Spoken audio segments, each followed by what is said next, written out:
Okay,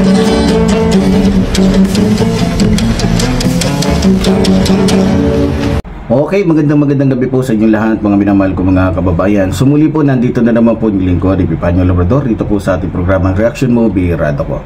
Okay, di na po natin patatagalin pa, pero bago ang lahat ay pinasasalamatan ko po yung ating mga subscriber, yung ating mga taga-suporta sa lahat po ng kanilang binibigay na suporta po sa atin. Financial man, panalangin, at syempre yung kanila pong palaging pag-aalala ay yun po ay isang palatandaan na sila po ay ating maituturing na kapamilya. At doon po sa mga nagbabahagi po ng kanilang mga naitutulong po sa atin, salamat po sa inyo, sapagkat sa totoo lang, tulad po ng sinabi ko, kayo po ang tumatayo ngayon na pangalawang magulang po ng aking mga anak, sapagkat alam niyo naman po na ang ating sitwasyon ay hindi po tayo katulad ng iba na malaya pong, alam niyo na, dahil nga po sa matitindi pong mga grupo, matitinding tao ang ating pong in-expose po dito. So alam nyo, galit na galit po yung ating mga kalaban, lalong-lalo na po pag naririnig nilang tayo po ay nagpapasalamat dahil may sumusuporta po sa atin, dahil po sa ayaw nila na tayo po ay magpatuloy. So alam nyo, binabasa ko po minsan yung mga comments.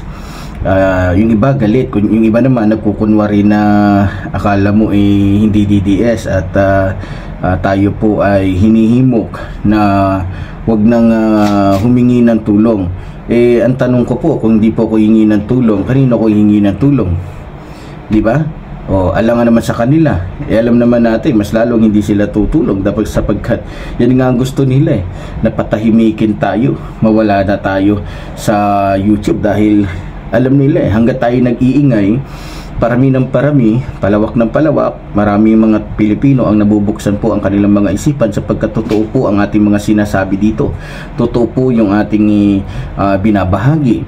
Totoo po yung ating mga sinasabi dito na kung saan talagang galit na galit po sila sa atin.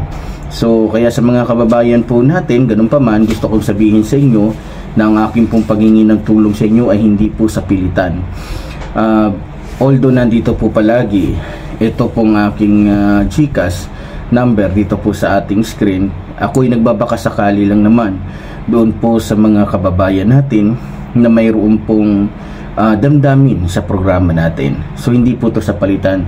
Sa totoo lang, ako nga po pag nakikita kong may nagsisend sa akin ng 50 pesos, 100 pesos sa GCash, masaya na po ako kahit paano na itatawid po natin yung araw-araw na kung saan sa kabila ng mga pagbabanta sa atin ay sa kabila na tayo hindi nakakapagtrabaho na maayos dahil nga sa dami ng banta, natutustusan po kahit paano yung pangangailangan po ng inyong lingkod. So sa totoo lang, ang pinoproblema ko nga po yung pang-araw-araw na load, no? Kasi hindi po tayo na pwedeng kabitan ng internet dahil nga po sa malayo po tayo sa kabihasnan, no? Malayo po. Kung pwedeng kabitan, sabi sa akin pwede naman pong kabitan, kaya lang magbabayad ka ng halos triple dahil sa malayo. Yung wire daw ilang wire ang gagastusin, so kasi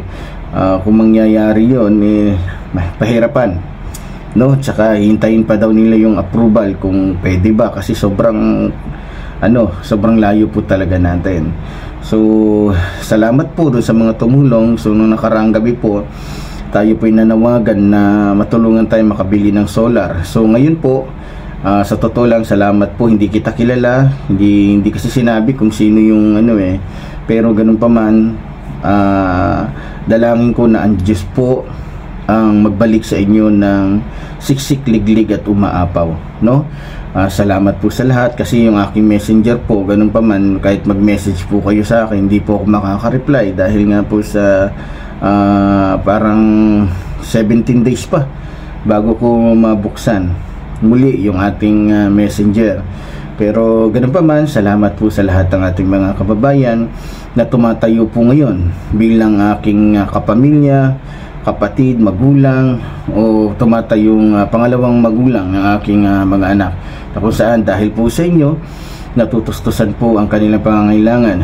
So sa totoo lang, labag man sa akin loob, ngayong taon na to ako'y nanghihinayang nakapag-decide po kami.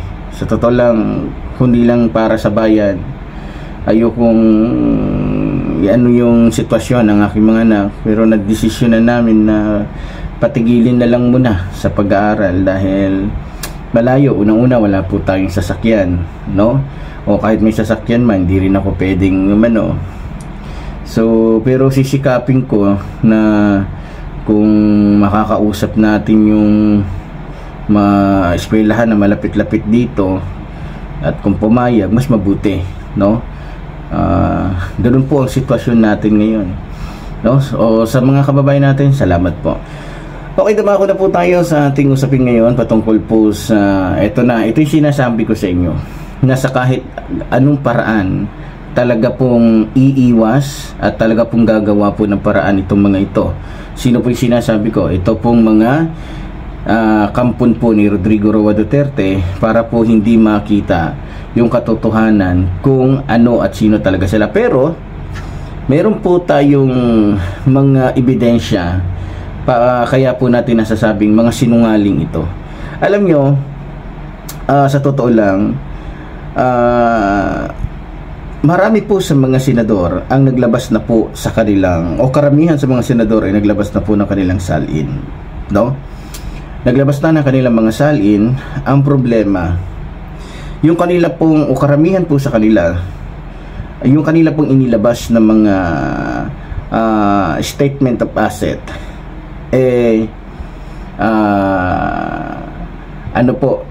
masasabi natin puro kasinungalingan na kinakailangan po talagang imbestigahan. Halimbawa na lamang po, ito pong si Bongo, no? Naglabas po siya ng salin, at ang kanyang diniklara na salin niya ay ito po, ito sa ating screen makikita nyo, 32,430,512.61 pesos, di ba? So maniniwala ba kayo doon sa mga kapatid natin, kaisa natin? Maniniwala ba kayo na yan lang ang pera ni Bongo? Hindi, kasi kung ako tatanungin niyo, automatic na sasabihin ko hindi ako naniniwala. 110% hindi ako naniniwala. Bakit hindi ako naniniwala? Naalala ninyo yung sinabi po ni Digong yun noon, na ngayon tatanungin ko yung mga didiles, kanino kayo maniniwala? Sa sasabihin ni Bongo o sa sinabi ni Rodrigo Roa Duterte? Kanino kayo maniniwala? Dito sa alalay ni Rodrigo Roa Duterte o sa poon ninyong si Rodrigo Roa Duterte? Yan naman ang tanong ko sa mga DDS. Dito kasi sa tanong ko, dito po mapapatunayan natin yung kasinungalingan po ni Bongo. Kilala naman po natin si Bongo pagdating sa pagsisinungaling. Professional. Kasi seryoso po yan. Pag nagsinungaling si Bongo, seryoso. Seryoso siya. Akala mo talaga totoo yung sinasabi niya. Kasi seryoso siyang gumawa na, kumbaga sa seryoso gumawa ng kasinungalingan. Kumbaga, makikita mo, veterano. Ba't ko nasabing veterano? Ba't ko nasabi? Eto, panoorin po natin, mga minamahal kong mga kababayan. Bongo intervenes in the 15 billion. Who gave you idea he can intervene? Where is his signature? Where is your statement? And where is your even a point of reference?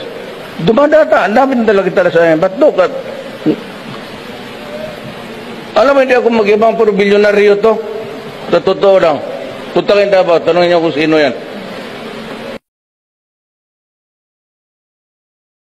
Yon. Pinagyabang pa ni Rodrigo Roa Duterte na yung mga nasa paligid niya puro bilyonaryo. At isa doon sa sinasabi niyang bilyonaryo ay si Bongo. Pag sinabing bilyonaryo, ano yan hindi lang isang bilyon ang hawak mo. Matatawag kang bilyonaryo kung sobra na sa 1 bilyon ang hawak mo, o sobra na sa 1 bilyon yung asset mo. o yung salin mo? 'Di ba? So pagpalagay na natin 3 billion. Doon natin siya pinaka mataas-taas ng konti sa 2 billion. Kasi bilyonaryo eh. Pero bakit 32 million lang? Sige nga. Ang inilabas niya na asset. Para sabihin hindi siya korap. Para sabihin hindi siya magnanakaw. Para sabihin siya ay, 'di ba? Pero kung ba para sa akin bilang isang senador ng ating bansa, kilala po natin si Bongo eh. Magkano bang araw niya bilang balalay? Magkano bang araw niya kay Digongyo bilang balalay? Pagpalagay na natin 100,000 a month. Talo pa yung manager ng bangko. Pagpalagay na natin ganun, syempre gumagastos yan. Sa tingin ninyo, sa loob ng 3 taon niya na naging balalay ni Digongyo, makakaipon ba siya ng 2 billion ay 2 milyon? Sige nga, makakaipon ba siya? Sa tingin ko hindi. Wala naman siyang negosyo. Ang trabaho lang naman niya sumunod na sumunod sa likuran ni Digongyo. 'Di ba? O baka naman binigyan siya ng pamana ni Digongyo. Pero hindi eh. Kasi buhay pa si Digongyo eh. Hindi pa nga niya nabibigyan ng pamana, hindi pa nga niya nahahati-hati yung mga pamana niya para sa mga anak niya. Tapos si Bongo nabigyan na. Posible naman yun. Pero eto, dumako tayo doon sa sinabi ni Digongyo at sa nilabas na salin ni Bongo. Kanino kayo maniniwala? Sa amo niya, sa puon niya, o sa kanya? Na nagdeklara ng 32 million o doon sa puon niya na nagsasabing si Bongo ay bilyonaryo? Dito pa lang mga kababayan, may sabit na. Dito pa lang, hayag na ang kanilang kagaguhan. Hayag na yung kanilang kasinungalingan. Hayag na po yung kanilang katolonggisan. Wala po yung pinagkaiba dito po kay Chis Escudero. Kung hindi ako nagkakamali, itong si Chis Escudero, matagal ng senador. Di ba? Pero tingnan nyo, para lang masabi, para lang matabo, talagang abogado to si Chis. Magaling talaga. Para lang masabi na siya ay hindi korap. Ang inilabas niya na salin, mga kababayan, kung di ako nagkakamali is 18 million lang. 18 million. Na kung saan mas mataas pa yung pera ni Bongo. Pero mas nauna tong naging senador kaysa kay Bongo eh. Matanda yata na 6 years to kay Bongo. Pagdating sa pagiging senador, o 9 years ba? O sa pagiging politiko na lang. Naging congressman din to eh. Kung di ako nagkamali, naging gobernador din. Ngayon, dito naman kay Chis, gusto ko rin patunayan sa inyo na malaking kasinungalingan. Itong nilabas niyang salin, iba dun sa nakikita natin. Iba dun sa nakikita natin. Iba dun sa nabalitaan natin. Iba dun sa lumalabas sa social media. Biro mo. Yung pera niya na kung saan kung titignan po ninyo mga minamahal ko mga kababayan, dito po sa ating screen, naalala nyo to nung pumunta po ng ibang bansa si Chis Escudero, maging itong si Heart Evangelista, kung di ako nagkakamali o meron siyang binili itong kwintas, itong sing-sing po nakikita nyo sa screen natin na diamond. Yan po ay nagkakahalaga ng $1 million. Ngayon, magkano ba nga pagpalagay na lang natin kasi ngayon 58 million 58 pesos kada isang dollar, di ba? Pagpalagay na natin ng mga panahon na yon ay binili ni Chis Escudero yung sing-sing na yan. Ang presyo pa noon ng dollar ay nasa 52. Pagpalagay na lang natin. So $1 million times i-ano natin sa value ng pera natin. So 52 million pesos. Tama? 52 million. Pero ang nilabas niyang salin, kaya ko po nilalabas to dito, kaya natin pinag-uusapan to dito, dahil lantaran po yung kanilang panluloko sa taong bayan. Lantaran po yung kanilang pinapakitang kalokohan, lantaran po yung kanilang pandaraya sa ating mga kababayan. Biro mo ang nilabas niya sa salin niya, 18,840,082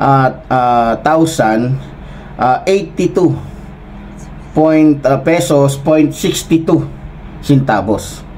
No? Biro nyo ganon katindi kung magsinungaling. Naglabas nga ng salin. Ang problema, may problema tayo sa inilalabas ng mga senador. Puro kasinungalingan. Paano ka maniniwala? Yung kanyang salin, 18 million lang. Pero yung binili niya, ba't hindi niya sinama yung binili niyang diamond doon kay Heart Evangelista? Mag-asawa sila di ba? Mag-asawa sila, ba't hindi niya diniklara na meron silang diamond na nagkakahalaga ng $1 million, na sa Pilipinas ay nagkakahalaga ng more than 50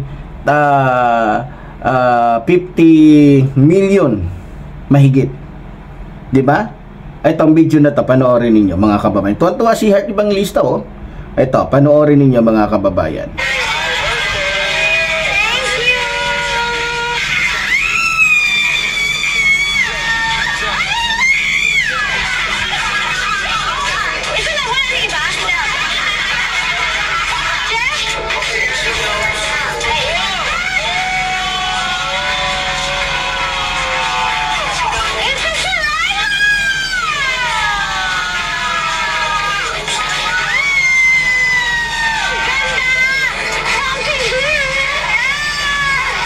Biro nyo, gandang-ganda si Heart Evangelista sa ibinigay sa kanyang regalo ni Escudero na galing sa nakaw ni Escudero. Nagkaroon ng diamond brilyante sa daliri itong si Heart Evangelista, na alam ni Heart Evangelista na yan ay galing po sa nakaw. Alam ni Heart yan. Kasi siya pa lang magtataka na siya, magkano lang sweldo ng senador every month. Hindi naman 1 million. Kahit pa sabihin natin 1 million ng ang buwan ng di sa loob ng isang taon 12 million lang. Saan kinuha ni Escudero yung 58 million? Magic? So may malaking problema tayo. At saka ito, malaking trabaho po ngayon to para sa ating gobyerno. Kasi, dahil naglabas nga po sila ng mga salin na peke, kailangan siyasatin, kailangan imbestigahan. So, bagamat naglabas sila ng salin para sabihin lang na hindi sila corrupt, pero dito sa kanilang inilabas na salin, sa kasinungalingan nilang ito, dito rin sila madidiin. Natitiyak ko po yan. Dahil ilalantad at ilalabas po yan ng ating gobyerno kung gaano katotoo. Wala po yang iniwan, sa pakulo po ni Marcubeta, na pagkatapos ilabas yung sinungaling na saksi nila, ayun, biglang nawala. So, yung kanilang kasinungalingan, yung kanilang pagpapanggap, ang siya ding sumira sa kanila. So, ganyan din ang mangyayari ngayon dito po kay Bongo, maging kay Escudero. Kasi, tatanungin sila dyan Escudero, kita sa video nagpapasalamat sa'yo, yung asawa mo. Na kung tumili, akala mo ay tinusok yung puwet. Diba? Makikita mo yung kalandian. Tuwang-tuwa si Heart Evangelista sa regalo sa kanya ng kanyang asawa, na yung pera na yon ay galing sa ninakaw. Yung pera na yun ay galing sa mga Pilipino na nagbubuwis, na ninakaw ni Chis Escudero. Tuwang-tuwa. Tiling-tili si Heart Evangelista, hindi na nahiya sa pagmumukha niya. Kung gaano kapayat, gaano kanipis yung mukha ni Heart Evangelista, ganun naman kakapal yung kawalangian nito. Biro mo, hindi mo na niya tinanong, teka lang, 18 million lang yung asset mo. Saan mo nakuha itong nagkakahalaga ng 50 million pesos na ipinangregalo mo ngayon sa akin? Di ba? Dapat tinanong mo na ni Heart. Pero dito, hindi sila makakalusot, mga kababayan. Kung inaakala ni Bongo at ng ibang mga senador, lalong-lalo na itong si Villanueva, biro mo naglabas ng salin. Isa yan sa pag-uusapan natin sa susunod. Ito lang muna ang inuna ko, sapagkat sobrang grabe ang kasinungalingan nitong dalawang ito. Diba? Lantaran ang kasinungalingan nila. 18 million ang nilabas na salin, hindi sinama sa kanilang salin yung brilyante o singsing na iniregalo niya sa kanyang asawa na nagkakahalaga ng 50 million pesos. Kasi binili niya ng dollar, $1 million. So equivalent dito yon, 50 million na yon. 'Di ba? Doon pa lang may malaking kasinungalingan na si Chis Escudero. Hindi nila matatanggihan sapagkat inilabas nila sa Facebook, inilabas yan sa YouTube. Maraming nakasaksi, maraming nakarinig. So dapat imbestigahan po yan. Lalo na itong si Bongo. Balita ko dyan sa Davao region, maraming biniling lupa yan. May resorts pa nga yan So marami ring mga negosyo yan. Pinapahawak lang sa iba-iba niyang mga tao. 'Di ba? At may balita ko, may pera din yan. Isa din sa ginawa niyang bangko noon, ito ring si Kibuloy. Hanggang ngayon, si Kibuloy yung nakikibuloy pa rin yung mga pera nila, pati yung kay Sara. Pinangangasiwaan ngayon ni Sara yung KOGC kasi wala na si Rodrigo Roa Duterte. Pero lihim nilang ipinasa yung pangangasiwa ngayon sa magkakapatid na Duterte. Kasi yung pera na nasa loob ng KOGC ng bilyon-bilyon, yan po ay pera ng mga Duterte. Na kung saan kapag kasi naman doon sa reliyon ilalagay yung pera nila, kagaya po ni Joel Villanueva, hindi mahahalata. Kaya kung gusto mong magnakaw, magtayo ka muna ng reliyon, tapos mag-congressman ka, magnakaw ka na magnakaw, tago mo sa reliyon mo, doon mo ilagay sa pondo ng reliyon ninyo, hindi matutuklasan. At kasi hindi rin mabibigyan ng tax yun Hindi mahihingian ng tax. So, ganun kagrabe na.